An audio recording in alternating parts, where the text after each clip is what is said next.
জাতীয় নাগরিক কমিটির মুখ্য সংগঠক হয়েছেন সার্জিস আলম। আজ সোমবার সন্ধ্যায় সংগঠনের আহ্বায়ক নাসির উদ্দিন পাটোয়ারি ও সদস্য সচিব আখতার হোসেন এক সংবাদ বিজ্ঞপ্তিতে সিদ্ধান্ত জানিয়েছেন। এর আগে গত 25শে নভেম্বর বৈষম্য বিরোধী ছাত্র আন্দোলনের নেতা সার্জিস আলমকে জাতীয় নাগরিক কমিটির সদস্য করা হয়েছিল।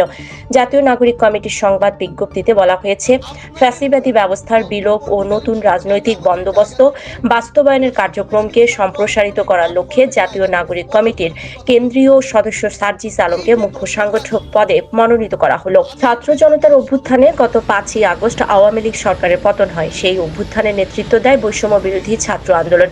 অভ্যুত্থানের শক্তিকে সংহত করে দেশ পুনর্গঠনের লক্ষ্যে অভ্যুত্থানের নেতাদের উদ্যোগে গত সেপ্টেম্বরে যাত্রা শুরু করে জাতীয় নাগরিক কমিটি। জাতীয় নাগরিক কমিটি একটি তারুণ্য নির্ভর নতুন রাজনৈতিক দল গঠনের লক্ষ্যে কাজ করছে। এরই অংশ হিসেবে দেশের থানা ও উপজেলা পর্যায়ে কমিটি করছে তারা।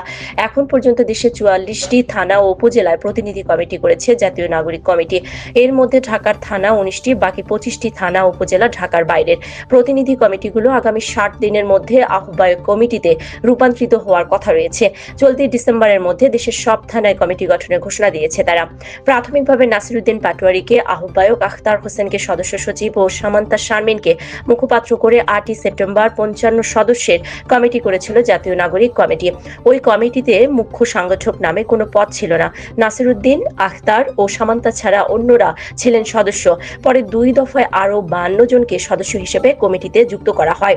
এর পূর্বে, এই অভ্যুত্থানের পূর্বে যখন আমরা দেখেছি যে নরমালি বিসিএস এর বয়স সীমা ছিল 30 বছর, তখন ডাক্তারদের এক্ষেত্রে বয়স সীমা ছিল 32 বছর। খুব স্বাভাবিকভাবেই আমরা যারা সাধারণত গ্র্যাজুয়েশন করি আমাদের 4 বছর লাগে, কিন্তু যারা এমবিবিএস কমপ্লিট করেন 5 বছর এমবিবিএস করতে হয়, 1 বছর ইন্টার্ন করতে হয়, অর্থাৎ সেখানে প্রায় 6 বছর সময় লাগে। অর্থাৎ সেখানে দেখা যায় দ্বিতীয় দফায় 25 নভেম্বর যে 45 জনকে সদস্য করা হয় তাদের মধ্যে সার্জিস আলমও ছিলেন।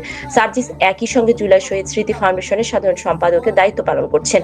জাতীয় নাগরিক কমিটির মুখ্য সংগঠক হিসেবে মনোনীত হওয়া সার্জিস আলম ঢাকা বিশ্ববিদ্যালয়ের প্রাণীবিদ্যা বিভাগের 2016-17 শিক্ষাবর্ষের শিক্ষার্থী। 2019 সালে অনুষ্ঠিত নির্বাচনে ঢাকা বিশ্ববিদ্যালয়ের অমর 21 হল সংসদের সদস্য নির্বাচিত হয়েছিলেন সার্জিস। বৈষম্য বিরোধী ছাত্র আন্দোলনের নেতৃত্ব দিয়ে তিনি ব্যাপক পরিচিতি পান।